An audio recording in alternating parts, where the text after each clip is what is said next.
ప్రభువైన యేసుక్రీస్తు నామములో మీ అందరికీ నా హృదయపూర్వకమైన వందనాలు. ఈ దినమంతా ప్రభు మీకు తోడై ఉండి కాపాడును గాక. పరిశుద్ధ గ్రంథంలో నుండి 116వ కీర్తన 3వ చరణమును నేను చదువుతూ ఉన్నాను. జాగ్రత్తగా మీ బైబిల్ తెరచి మీరు గమనించి చూడండి. మరణ బంధకములు నన్ను చుట్టుకొని ఉండెను, పాతాళపు వేదనలు నన్ను పట్టుకొని ఉండెను, శ్రమయు దుఃఖమును నాకు కలిగెను.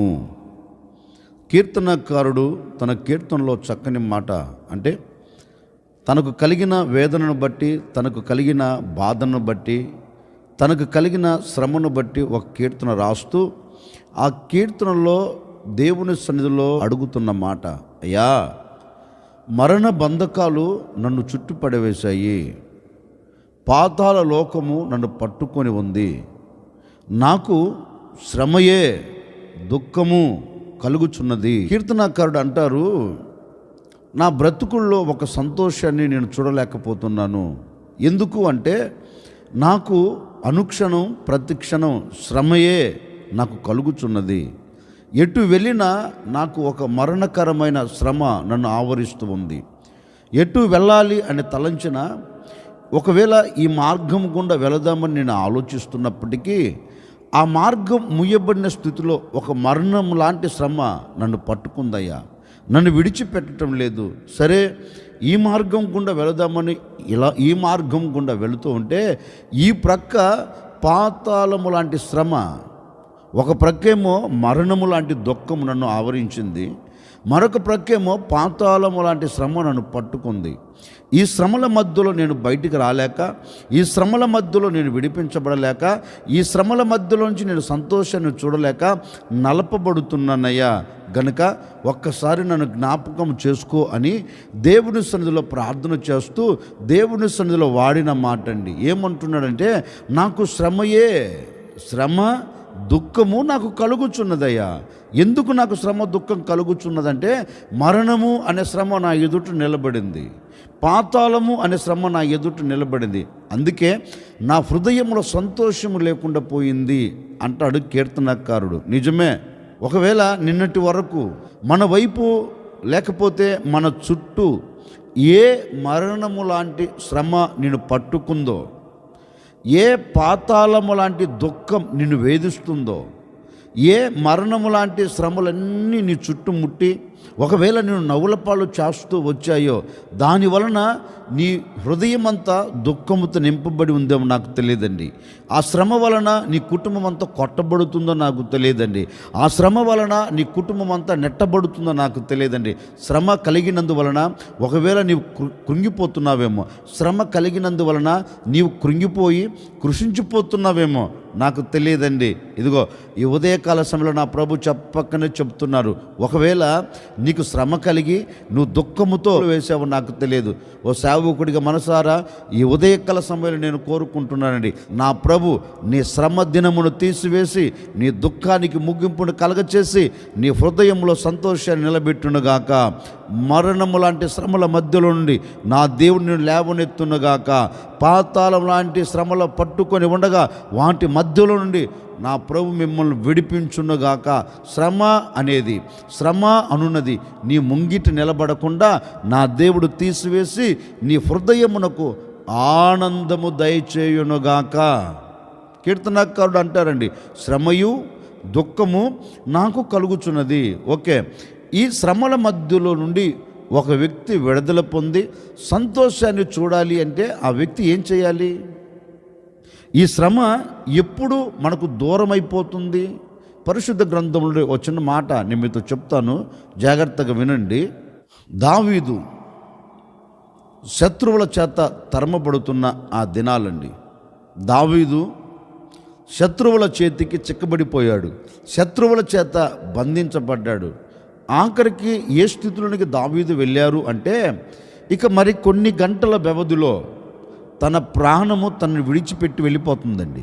ఎందుకంటే పట్టుకున్నది శత్రువులు అతన్ని చంపేస్తారు, పట్టుకున్న శత్రువులు అతన్ని బ్రతకనివ్వరు. దావీదుకు అర్థమైపోయిందండి, నేను తప్పించబడాలంటే ఇక వేరొక మార్గం నాకు లేదు. నేను విడుదల పొందాలంటే వేరొక మార్గం నాకు లేదు గనుక నా దేవుడే నాకు ఆశ్రయుడు గనుక, నా దేవుడే నా కోట గనుక, నా దేవుడే నాకు దిక్కు గనుక నేను ఆయనను అడుగుతాను, నేను ఆయన పాదాలను పట్టుకుంటాను, నేను ఆయన గోజారుతాను అని శత్రువుల చేతిలో నిలబడినప్పుడు కూడా ఒక చిన్న ప్రార్థన చేస్తున్నాడు దేవుని సన్నిధిలో. బాబు, శత్రువులు నన్ను పట్టేశారు, శత్రువులు నన్ను ముట్టేశారు, శత్రువులు నన్ను పట్టుకొని ఉన్నారు, ఇక నా ప్రాణమును తీయాలని కంకణము కట్టుకున్నారు గనుక ఈ ప్రాణ అపాయముల నుంచి నాకు కలిగిన ఈ శ్రమ దినమున నీవు నన్ను తప్పించు, ఈ శ్రమల మధ్య నుంచి నాకు విడుదల కలగచేయి. ఈ మరణం అనే శ్రమ నా ఎదుట నిలబడకూడదు, పాతాళం అనే శ్రమ నా ఎదుట నిలబడకూడదు గనుక నేను తప్పించబడినట్లుగాను, నేను విడుదల పొందినట్లుగాను సజీవులు కలిగిన దేశంలో నేను నిలబడి నిన్ను స్తుతించేటట్లుగా ఒక అద్భుతమైన కార్యము జరిగించు అని ఈ దావీదు దేవుని సన్నిధిలో ప్రార్థన చేస్తున్నాడని. అతను కూడా ఎలా ప్రార్థన చేస్తున్నాడు అంటే, ఒక పిచ్చివాడిలా తన చర్యను మార్చుకొని ఆకాశం వైపు తన ముఖాన్ని ఎత్తి తన నోటిలో నుండి ఉమ్మి ఊస్తూ ఆ ఉమ్మిని తన ముఖం మీద పడేటట్లుగా చేసుకొని అతని గడ్డం మీదగా కారిపోతుందండి. ఆ శత్రువు రాజు అంటారు, అరే బాబు, ఇతడు దావీదు కాదే, మీరు దావీదని తీసుకొని వచ్చారు, ఇతను తీసుకొని ఊరు చివర విడిచిపెట్టండి అని ఆజ్ఞ ఇచ్చారండి. కానీ దావీదు దేవుడు ఎలా అడుగుతున్నాడు తెలుసా అండి? ఒకవైపు గోడ వైపు తిరిగి పిచ్చి గీతలు గీస్తూ, అయ్యా ఏదో ఒకవేళ నా పాపం నన్ను పట్టుకుందేమో విడుదల కలగచేయండి అయ్యా, ఒకవేళ నేను చేసిన దోషం నన్ను అలుముకున్నదేమో నాకు తెలియదయ్యా, ఈ శత్రువుల చేతి నుంచి నన్ను విడిపించయ్యా, ఈ ఒక్కసారి కనికరించు, ఈ ఒక్కసారి కటాక్షించు, ఈ ఒక్కసారి నన్ను క్షమించి ఇక్కడ నుంచి నన్ను తప్పించు అన్నట్లుగా అండి దేవుని సన్నిధిలో తన్ను తాను తగ్గించుకొని పశ్చాత్తాపపడి దేవుని సన్నిధిలో ప్రార్థన చేస్తున్నాడు. దేవుని సన్నిధిలో మొరపెడుతున్నారు. ఇతని మొరను దేవుడు విన్నాడంటండి. ఇతనికి కలిగిన శ్రమలో ఇతడు దేవునికి మొరపెడితే దేవుడు ఇతని ప్రార్థన విన్నాడు. విని అతనిని తప్పించాడండి. తప్పించిన తరువాత ఒక శ్రేష్టమైన కీర్తన రాస్తూ ఆ కీర్తనలో ఈ మాట వాడాడండి దావీదు. ఇప్పుడు ఆ మాట చదువుదాం. 34వ కీర్తన 6వ చరణము నేను చదువుతా ఉన్నాను, జాగ్రత్తగా ఆలకించండి. ఈ దీనుడు మొరపెట్టగా యెహోవా ఆలకించను, అతని శ్రమలన్నిటిలో నుండి అతనిని రక్షించను. దావీదు అబీమెలెకు రాజు చేతుల నుంచి తప్పించబడిన తరువాత ఒక కీర్తన రాస్తున్నాడు. నేను శ్రమ కలిగిన చోట నేను నిలబడిపోయాను, శ్రమ నా చుట్టూ ముట్టేసింది, ఇక నేను తప్పించబడుతాను అనే ఒక నమ్మకం నాకు లేదు, నేను విడుదల పొందుతాను అనే ఒక నమ్మకం నాకు లేదు. ఎందుకంటే నేను పడిన స్థితి అలాంటిది, నన్ను చుట్టుముట్టిన శత్రువులు చుట్టుముట్టిన ఆ పరిస్థితులు అలాంటివి. ఇక నాకు విడుదల పొందుతాను అనే ఒక నమ్మకం లేనప్పుడు నేను నా దేవుని సన్నిధిలో చేరి ఒక చిన్న ప్రార్థన చేసి, అయ్యా నన్ను విడిపించండి, నన్ను తప్పించండి, నేను క్షేమకరమైన చోట నిలబడాలి అని నా దేవుని సన్నిధిలో ప్రార్థన చేస్తే నా దేవుడు నా ప్రార్థన ఆలకించాడు. నాకు కలిగిన శ్రమ అన్నిటిలో నుండి ఆయన నన్ను రక్షించాడు అని దేవుని సొంత ఒక కీర్తన రాస్తున్నాడండి. నిజమే, దావీదు మరణకరమైన శ్రమ కలిగిన దినమున దావీదు చెక్కబడినప్పుడు దేవుని సన్నిధిలో అతను ప్రార్థన చేస్తే అతని మొరను విని దేవుడు ఒక అద్భుతమైన కార్యం జరిగించాడండి. నిజమే కదా? ఒకవేళ ఈనాటి వరకు ఏ శ్రమల కలిగిన చోట నువ్వు నిలిచిపోయావో, ఏ శ్రమ కలిగిన పరిస్థితుల్లో నువ్వు పడిపోయావో నాకు తెలియదండి. అందుకే యాకోబు కూడా అంటాడు, ఏమంటాడు తెలుసా? నా శ్రమ దినమున నా దేవుడు నాకు ఉత్తరం ఇచ్చి, యాకోబు నోట జారవాళ్తున్న మాట అండి. నాకు ఒక శ్రమ కలిగింది, నేను ఒక శ్రమలో నిలిచిపోయాను, అందరూ నన్ను విడిచిపెట్టారు, అందరూ నాకు దూరం అయ్యారు, కానీ ఆ శ్రమల మధ్యలో ఎవరు నాతో లేరు. శ్రమ కలిగినప్పుడు ఎవడు నా ప్రక్కన నిలబడలేదు, శ్రమ కలిగినప్పుడు ఎవడు నాతో కూడా రాలేదు, ఒంటరిగా నిలబడిపోయాను. ఆ ఒంటరిగా నిలబడినప్పుడు నా దేవుని సన్నిధిలో నేను అడిగాను, అయ్యా ఈ శ్రమల మధ్య నుంచి నన్ను తప్పించు, ఈ శ్రమల మధ్య నుంచి నన్ను లేవనెత్తు, ఈ శ్రమల మధ్యలో నుంచి నన్ను ఆదుకోగలిగిన వాడు ఎవడు లేడు అన్నట్లుగా నా మనసులో నేను తలంచుకొని కుప్పగా కోల్చబడినప్పుడు నా దేవుడు నాకు ఉత్తరం ఇచ్చాడు. యాకోబు అదే అంటాడు, నా శ్రమ దినమున నా దేవుడు నాకు ఉత్తరం ఇచ్చి నాకు తోడుగా ఉన్నాడు. నేను అనే మాట అండి, ఒకవేళ ఏ శ్రమ నేను అలుముకుందో, ఏ శ్రమల మధ్యలో నువ్వు కుప్పగా కోల్చబడిపోయావో, ఏ శ్రమ ఒకవేళ నీ హృదయాన్ని కృంగదీస్తుందో, ఏ శ్రమ వలన నీవు కన్నీరు కారుస్తున్నావో, ఏ శ్రమ వలన నీవు దుఃఖాన్ని ఎదురు చూస్తున్నావో, ఏ శ్రమ వలన నీ కుటుంబంలో దుఃఖం నిలిచిపోయి దానిలో నుండి తప్పించబడలేక ఒకవేళ ఈనాటి వరకు కృషించిపోయి కృంగిపోయి కన్నీరు కారుస్తున్నావేమో, నా తల్లిదండ్రులారా, ఏ విషయంలో నీకు శ్రమ కలిగిందో, ఏ విషయంలో నీకు శ్రమ కలిగి నీవు వేదనకు గురయ్యావో, ఒకవేళ నీ వ్యాపారంలో నీకు శ్రమ కలిగిందా, నీ చేతి పనిలో శ్రమ కలిగిందా, నువ్వు వెళుతున్న మార్గాల్లో నీకు శ్రమ కలిగిందా, నువ్వు చేస్తున్న చోట శ్రమ కలిగిందా, ఒకవేళ ఏ పరిస్థితులు నీ చుట్టుముట్టి శ్రమల మధ్యలోనికి నేను తీసుకుని వెళ్ళి శ్రమ నిన్ను పట్టుకొని బంధించిందో నాకు తెలియదండి. ఓ సేవకుడిగా నిండు మనసు నేను కోరుకుంటున్నానండి. ఆనాడు దావీదు దేవుని సన్నిధిలోనికి వెళ్ళి చిన్న ప్రార్థన చేస్తే, దావీదు దేవుని సన్నిధిలో మొరపెడితే అతని మొరను ఆలకించి అతనికి కలిగిన శ్రమలో నుంచి తప్పించిన దేవుడు నిశ్చయముగా ఈ దినమున ఏ శ్రమ నీకు కలిగినా, ఏ ఆటంకాలు నీకు కలిగినా, ఈ దినం ఈ ఉదయకాల సమయమున నీవు ప్రార్థన చేయగలిగితే నిశ్చయముగా ఈ దినం ఏ శ్రమ నీ ఎదుట నిలబడకుండా నా దేవుడు దాన్ని తీసివేయబోతూ ఉన్నాడు. ఈ దినమంతా శ్రమల మధ్యలోంచి నా దేవుడిని రక్షించబోతూ ఉన్నాడు. శ్రమ అనే మాట నీ బ్రతుకులో ఈ దినము కంటికి కనబడకుండా నా దేవుడు కనుమరుగు చేయబోతూ ఉన్నాడు. ఈ దినము నీవు దేని నిమిత్తం మొరపెడుతున్నా, దేని నిమిత్తం నువ్వు ప్రార్థన చేస్తున్నా, నీ ప్రార్థన ఆలకించి నీ శ్రమ దినమున నా దేవుడు నీకు తప్పక ఉత్తరము దయచేయబోతూ ఉన్నారు. 12 దినాల వరకు ఏ శ్రమను చూచావో, 12 దినాల వరకు ఏ శ్రమను అనుభవిస్తున్నావో, 12 దినాల వరకు ఏ బాధను నువ్వు అలాగే దిగమృంగుతూ వచ్చావో నాకు తెలియదండి. తప్పక నా దేవుడు నీ మొరను వినబోతూ ఉన్నాడు, నీ మొరను అంగీకరించబోతూ ఉన్నాడు. నీ మొరను విని నీకు కలిగిన శ్రమ కలిగిన ఆ దినములో నుంచి నా దేవుడు నిన్ను తప్పించబోతూ ఉన్నాడు. ఆ శ్రమను కొట్టివేసి నీ హృదయమునకు సంతోషం అనుగ్రహించబోతూ ఉన్నాడు. అందుకే దావీదు అంటాడు, ఈ దీనుడు యెహోవాకు మొరపెట్టగా యెహోవా ఈ దీనుని మొరను అంగీకరించి ఈ దీనునికి కలిగిన శ్రమలన్నిటిలో నుండి ఆయన రక్షించాడు.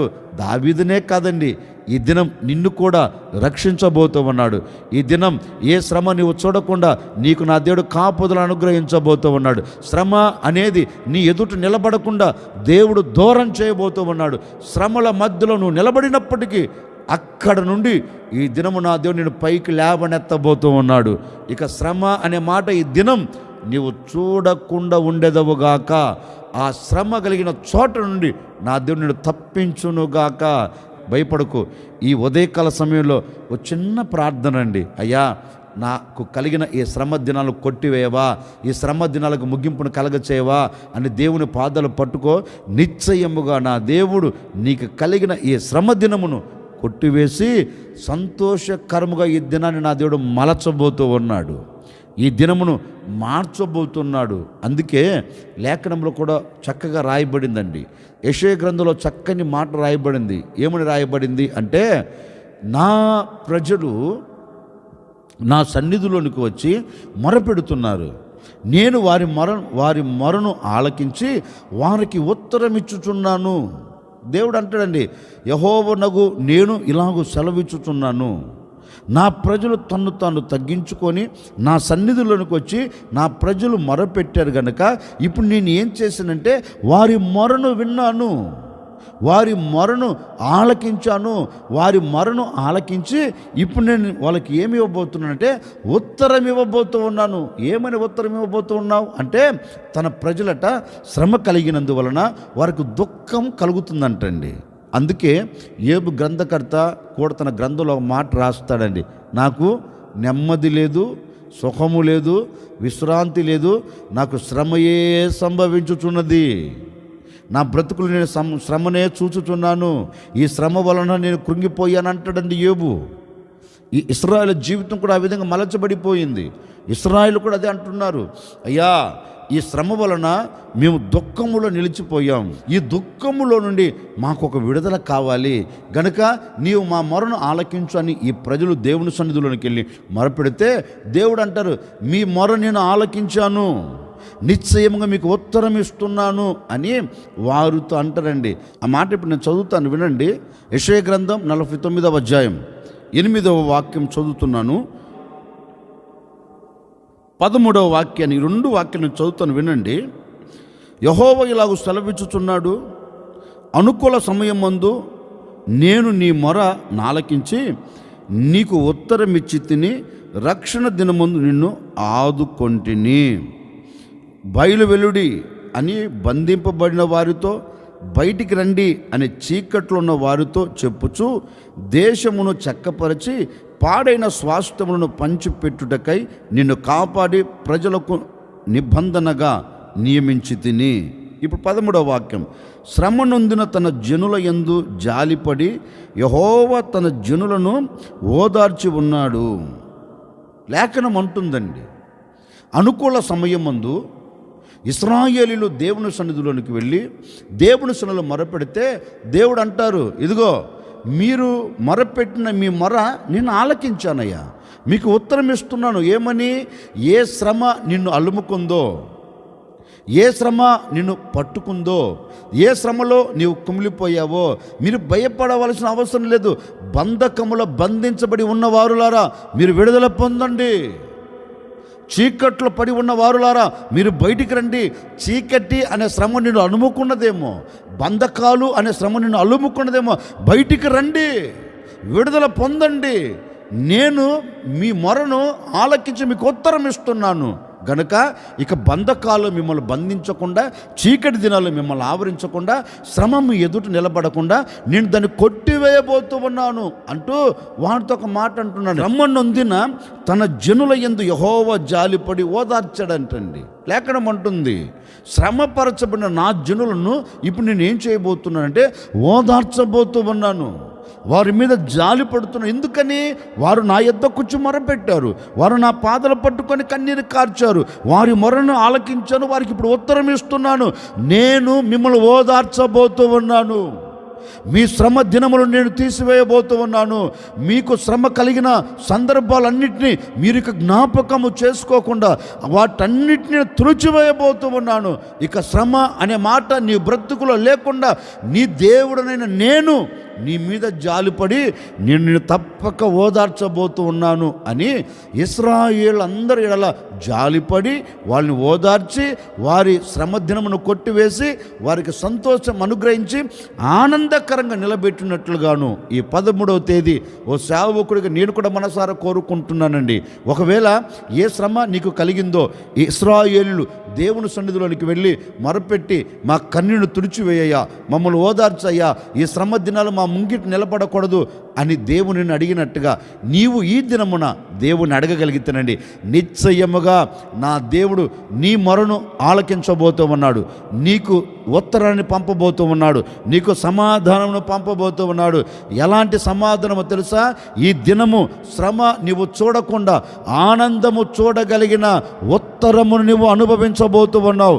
నా దేవుని యొద్ద అలాంటి సమాధానం నీ యొద్దకు దిగి రాగబోతుంది. నువ్వు ఎక్కడ అడుగు పెట్టినా శ్రమ దినములను కొట్టివేయబోతూ ఉన్నాడు, శ్రమ దినమును తీసివేయబోతూ ఉన్నాడు.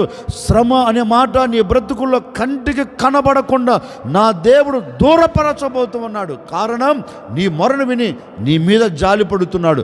నీ మీద జాలిపడి నీ శ్రమ దినాలను కొట్టివేసి నిన్ను ఓదార్చి నీ హృదయమునకు ఆనందమును కలగచేయబోతూ ఉన్నాడు. అందుకే కీర్తనకారుడు చెప్పకనే చెబుతున్నాడు, నాకు శ్రమయు దుఃఖము కలుగుచున్నది. ఎందుకని? శ్రమ వలన దుఃఖం వచ్చింది. ఇప్పుడు ఆ దుఃఖం నుంచి ఓదార్చేవాడు ఎవడు లేడు. కానీ ప్రభువు చెప్తున్న మాట ఏంటో తెలుసా? నీకు ఏ శ్రమ కలిగినా ఆ శ్రమలో నుంచి వస్తున్న దుఃఖం నిన్ను విడిచిపెట్టి వెళ్ళిపోవాలంటే నీవు దేవుని యొద్దకు వచ్చి ఒక చిన్న ప్రార్థన, ఒక చిన్న మనవి చేస్తే తప్పక ఆయన నీ మనవిని విని, ఆయన నీ మొరను విని నీ దుఃఖమును తీసివేసి నీ శ్రమను కొట్టివేసి నీ హృదయమునకు సంతోషాన్ని కలగచేయబోతూ ఉన్నాడు. లేఖనం చెప్పకనే చెప్పినట్లుగా అండి, తన జనుల యందు యెహోవా జాలిపడి వారిని ఓదార్చినట్లుగా నీ శ్రమ దినమున నా దేవుడు జాలి పడునుగాక. జాలి పడిన వాడు నిన్ను ఓదార్చునుగాక. నిన్ను ఓదార్చిన వాడు నీ కన్నీటిని తుడిచివేయునుగాక.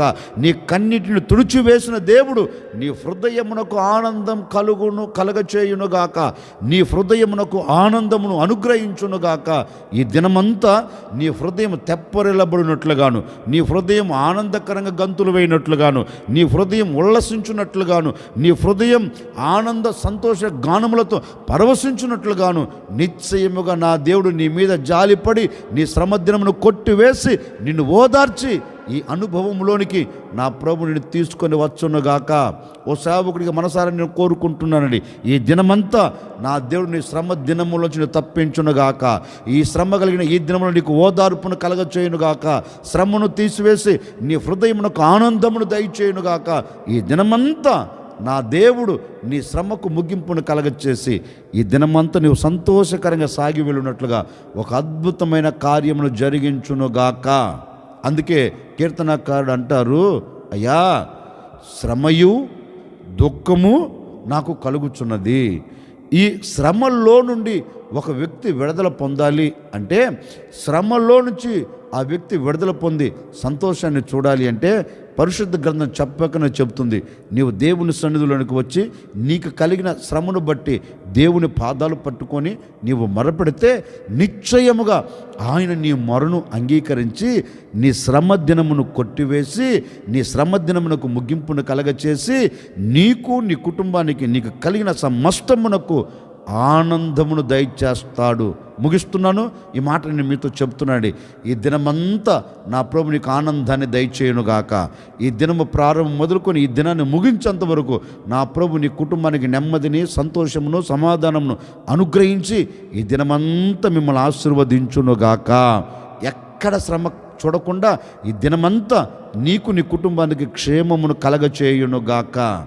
తల్ల వంచండి, వచ్చిన ప్రార్థన. ఆశ్చర్యకరుడా మీకు స్తోత్రం, ఎప్పటి వరకు నీ సన్నిధిని మాతో కూడా నిలబెట్టారు, అందును బట్టి మీకు స్తోత్రాలు చెల్లిస్తూ ఉన్నాం. నీవెంతైనా సర్వశక్తి కలిగిన దేవుడవు అయ్యా. నిజమే, శ్రమ దుఃఖము మాకు కలుగుచున్నది.